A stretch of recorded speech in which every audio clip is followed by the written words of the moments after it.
Hi guys, welcome back to A Good Life Farm. Constance here, and Shotzi.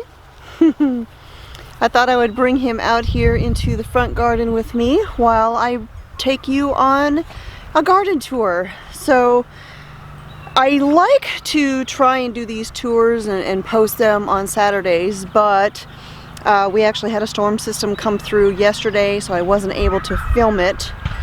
And you'll have to pardon the noise in the background. My neighbors are being especially obnoxious today, and they are racing four-wheelers all over their yard. Anyways. Alright, so out here in the raised bed garden, things are coming along. The yarrow is repeatedly getting cut back because it is going crazy and trying to take over half of this bed. So as I mentioned, we got a little bit of rain yesterday. I actually haven't even checked my rain gauge to see exactly how much we got. But I could tell that some of the things really appreciated the rainwater. You know, tap water from the hose is great, but rainwater's always best. I went through this week and I did a lot of heavy pruning on my tomato plants already, tying many of them up to the cattle panel. This one is actually going to need a little bit of extra support here soon too as well. Trying to remove as many suckers as possible and do my best to make sure this stays at least a 1 or 2 stalk tomato plant, or all of them stay 1 or 2 stalks. My red Freddy Basil has taken off a little bit this week, which is great. It was kind of puny there for a little while. Wasn't too sure how this was going to go, but it seems to be doing much better now. My Momolo basil is starting to get a little bit of size to it and is finally starting to get some growth. Now this right here is a Dahlia that I planted last year, and I have a couple photos of these that I've used for a lot of different things, from channel headers to things like that. And I'm so glad to see that this came back, because it was kind of iffy as far as our garden zone goes, but it came back. We've got the beautiful buds where those lovely yellow flowers will be forming before too long. So I'm really happy to see this. The other thing I'm very happy about is this. These right here are the Peruvian, I think they're called Peruvian Lilies. Absolutely stunning flowers. Oh boy, we got all the dogs in here today. Hi, Ute Ute. Alright, so the tomato plants have all gotten to the point where I'm allowing the blossoms to set. When they first get started, I remove all of the first blossoms because I want the energy to go into the formation of the plant and not blossoms right away. But now that they're getting a little bit of size to them, I'll go ahead and let the blossoms stay and let the tomatoes start growing. Now my lettuce that I have out here, I knew it was going to be getting too hot for this pretty soon, and while today it's unseasonably cool, you can see here where I've got flowers actually beginning to form, and this will be bolting and going to seed here. Basically, we've reached the end of lettuce season, and I'll actually have to come out here and pull these out. The rabbits will enjoy them, but they have fallen over on top of my herbs down in here, and so I'll need to take care of these this week.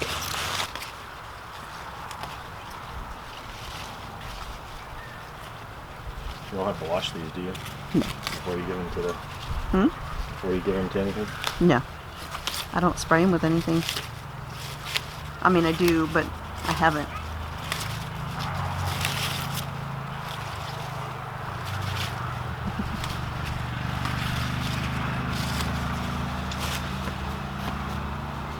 Josh is going to feed the rabbits.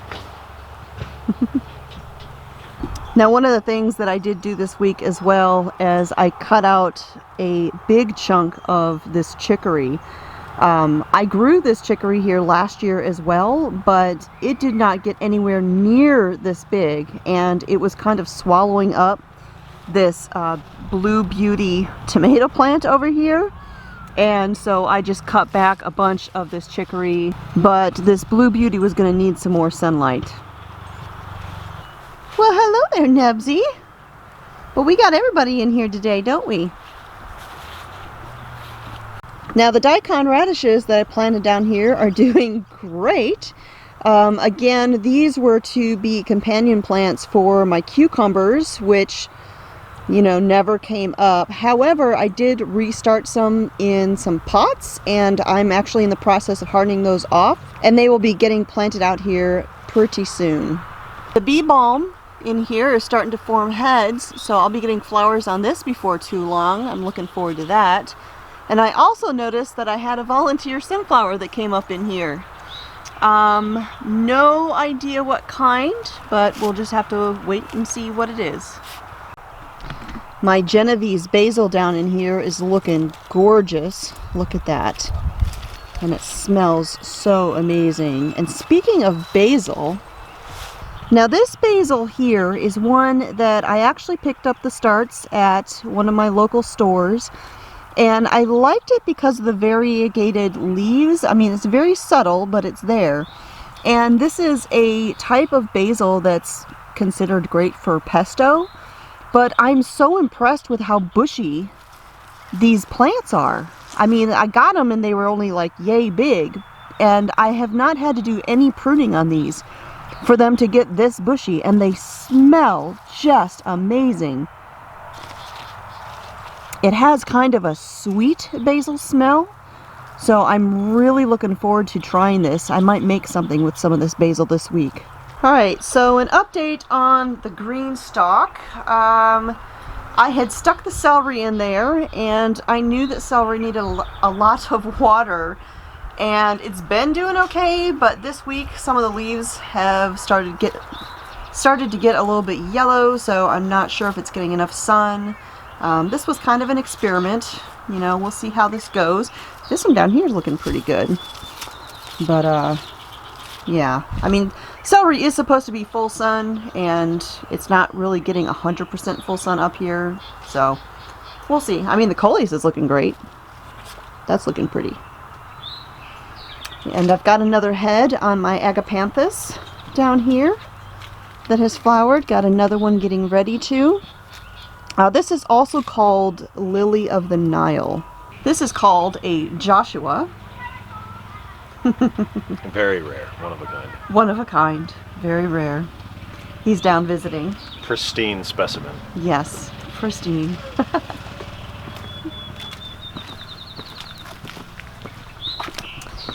My echinacea that's down here in the flower bed is forming heads, so that is nice to see. I'm going to have to come out here and thin out some of this mint again. I'm telling you guys, it goes crazy. Oh, Nebsy, you got stuck in there. Come on, baby. My great big butterfly bush that's out here in the front just flowered yesterday. So this is beginning to show color, and it'll show color all summer long. Now this little fig tree that I have in this pot was a gift from a friend a couple of years ago, and every winter I'm nervous that it's not going to come back, but it's doing great. And you know, we actually planted a couple fig trees out in the big garden over in the far corner, and I don't know if they're gonna make it, but this one in the pot is looking fantastic. The torch lilies have reached the end of their season. There's one down there that's got a couple petals left on it, but that's pretty much the end of it. It's an early spring flower. Alright, so moving out into the big garden. For the most part, things are looking pretty good, but we're struggling with a couple of things. Mainly my melons, and I'll show you why in a minute. Alright, this giant mound of yarrow, I actually grabbed some twine and kind of pulled it up a little bit because it was all laid over from that storm that we had come through a few weeks ago, and it's just not really recovered from it. So I wrapped some twine around it, put some twine holding it up, and yeah. Alright, my Mongolian giant sunflowers are coming up about 18 inches tall so far. The ones that I grew last year, I think, ended up being somewhere around 10 or 11 feet tall. Oh, I can't wait. I love these sunflowers. Okay, now in here I planted tomatoes this week. I planted several tomatoes on this row right here. And then over on the other side, I planted 2 rows of a variety of peppers. And I've still got a lot of that Tulsi basil that came back from last year. I will thin out some of this. I don't want quite that much. I mean, I don't mind a little bit of it here and there, but that's quite a bit. So I'll thin out some of that this week. Down there is another sunflower that I planted. I think it was a Mongolian giant, but to be honest, I don't remember. The melons. I planted melons on this trellis over here, and the next trellis. I planted Kajari melons, chrysanthemum melons, and Israeli melons.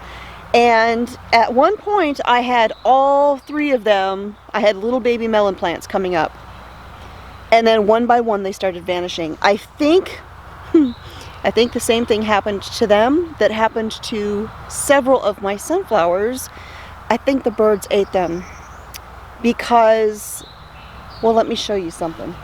Because as I was going through here and looking for my baby melon plants, I found 2 of them that were hidden down in there, and so I kind of covered them up with the straw to hide them. And those ones are just fine. They did not vanish, but all of the other ones that were in plain sight, one by one, disappeared. So that's what makes me think it was birds. So, so I am going to do round 4 of starting some more seeds. I'm going to start some more seeds indoors. Well, not indoors. I'll start them on the porch. Maybe I'll start them in my greenhouse. No, I'll start them on the porch because the greenhouse is going to be too hot. I'm going to start more melons. I'll start them in pots, transplant them out here when they're big enough. Because like I said, I've had sunflowers vanish as well. And, you know, I had stuck sunflower seeds in different spots. I would see them come up, they would vanish. I'd grab some more sunflower seeds and stick them down in there. And I don't know that I put the same types of seeds in that I had originally. So we'll just be surprised and see what kind of sunflowers end up where this year. All right, so this is an onion that has gone to flower. This is just a traditional sweet onion that I planted last year and absolutely forgot all about. I think they were completely covered up with okra plants, which you can see some baby okra plants coming up right there. And there, and all over the place. And so they got forgotten. And so I've got that giant, like grapefruit sized onion down there. But the other ones went to flower. And I thought, you know, I'm just going to leave them because I think they're pretty. And honestly, I might see if I can't collect some seeds out of these. I've never started onions from seed. The beans down here are looking great. I think they really appreciated the rain that we got this past week. You can see they're starting to climb up the trellis here. So this side is almost 100% the NT half runners. The packet that I was using at the time, I ran out and I had a little bit of space down here, so I stuck a couple purple pod pole beans down here on the very end, but most of this is the NT half runner. And then it was purple pod pole beans over on this side as well, along with some random okra plants.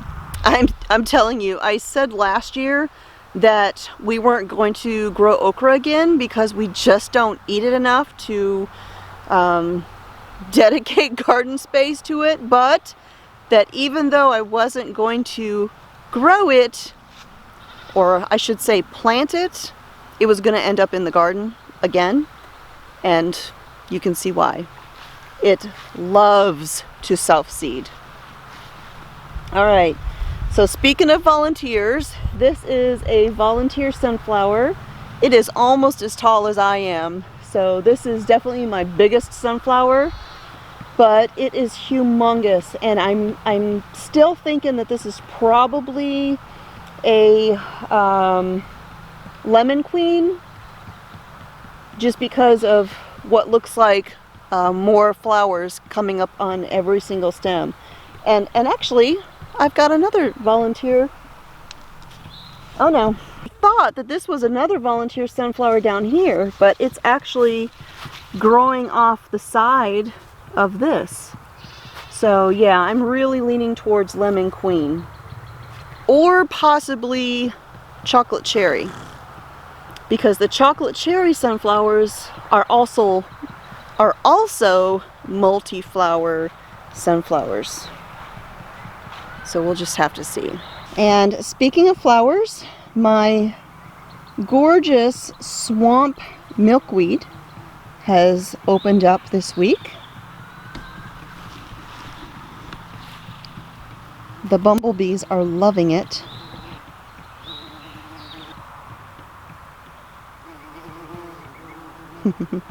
Alright, so this area in here I have not yet planted. I've still got tomato plants to get in the garden, which I'll probably be doing tomorrow.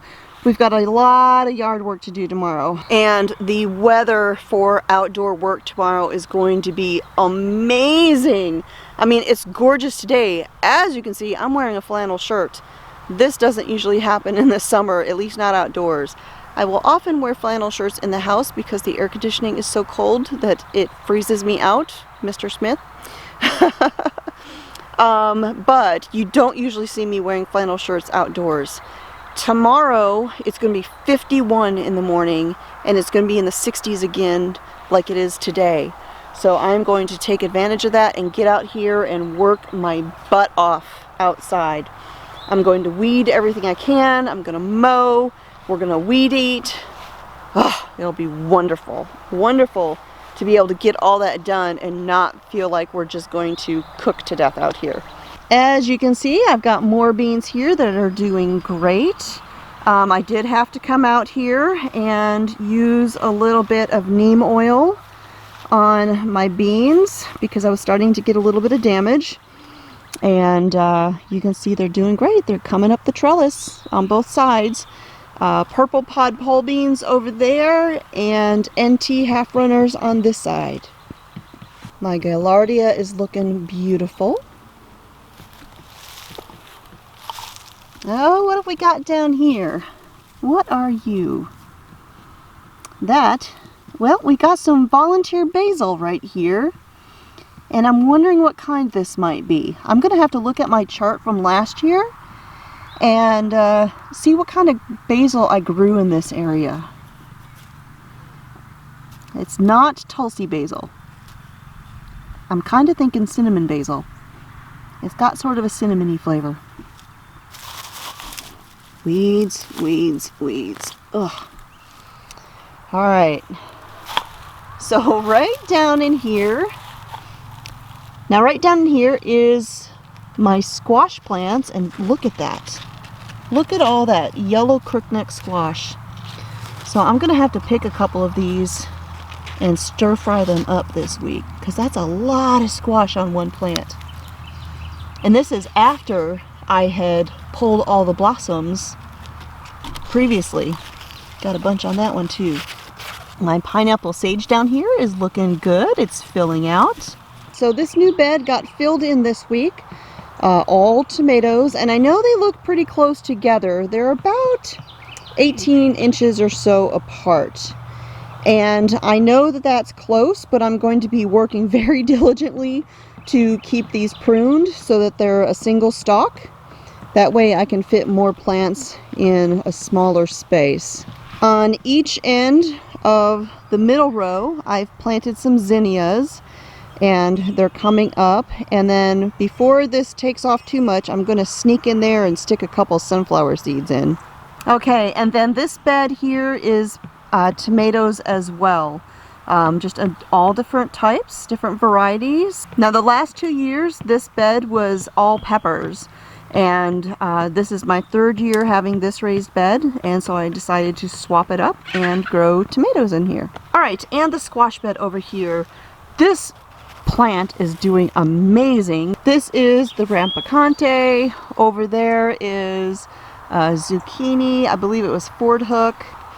Over there is the Golden Delight. So I mentioned in my last video that I have been using shade cloth out here. So when it is really sunny, I've got this down over the bed and protecting it a little bit. Since it's overcast and chilly, I don't have it covering today. But since I started using the shade cloth, I have noticed already that these plants down in here that seemed really stunted and really, you know, about to die are now growing and looking much, much better. Same as my nasturtium that's down in there. Most of them weren't really doing much of anything. These two are actually looking a little bit better. That one, I don't know, that one might be stunted. But I noticed that this one down here was doing great as well. So I think the shade cloth is definitely making a difference. Hi, miss. What you doing, buddy?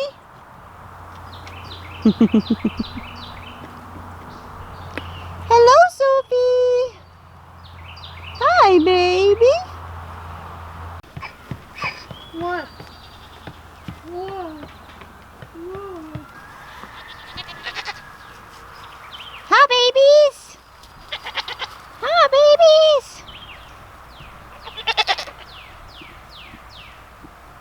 What?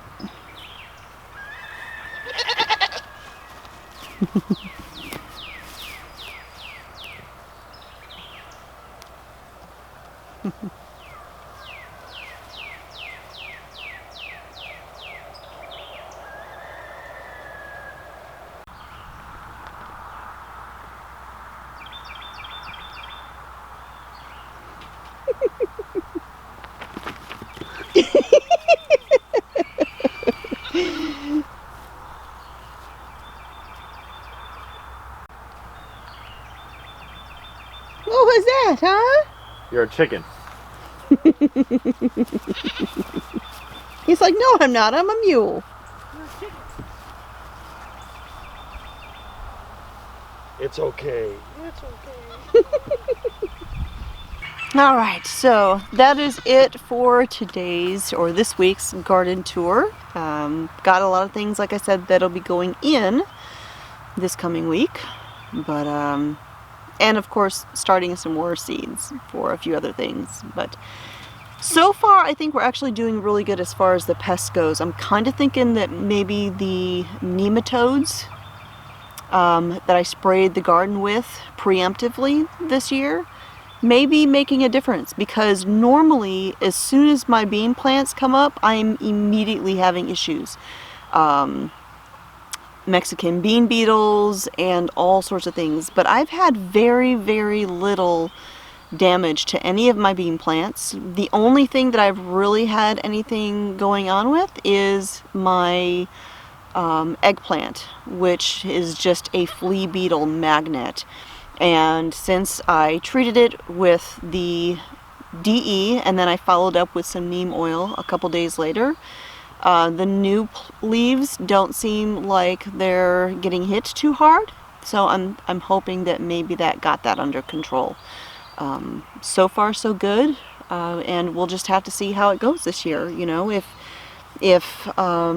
we don't have as many pest problems as we had the last couple years, then nematodes may end up being part of my annual routine. We'll see how it goes. Like I've said in the past, every year is an experiment. Every year you're going to learn something new. So that is it for today. Thanks for hanging out with me here again at A Good Life Farm. I'll talk to y'all next time. Bye.